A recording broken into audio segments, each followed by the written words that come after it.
রাজধানী দোহায় ইসরায়েলি হামলার পর কাতারের সঙ্গে যুক্তরাষ্ট্রের সম্পর্কের প্রশংসা করলেন মার্কিন প্রেসিডেন্ট ডোনাল্ড ট্রাম্প। তবে তিনি সতর্ক করে বলেছেন, কাতারকে রাজনৈতিকভাবে আরও সতর্ক থাকতে হবে এবং ইসরায়েলকেও হামলার ক্ষেত্রে সমাধান হতে হবে।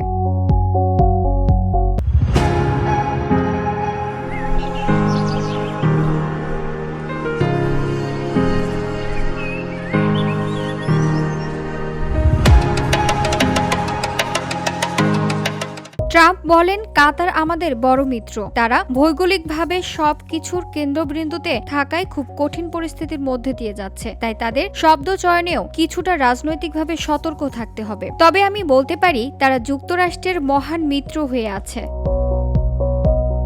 সাংবাদিকদের এক প্রশ্নের জবাবে ট্রাম্প ইসরায়েলি প্রধানমন্ত্রী বেনিয়ামিন নেতানিয়াহুকে দোহায় হামলা প্রসঙ্গে সতর্ক থাকার আহ্বান জানান। তিনি বলেন, তাহলে ইসরায়েল সহ সবাইকে সতর্ক থাকতে হবে। যখন আমরা আক্রমণ করি তখন সমাধান থাকা জরুরি।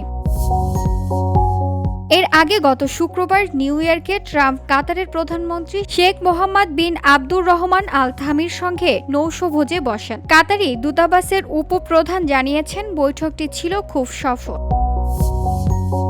VOD Bangla news desk.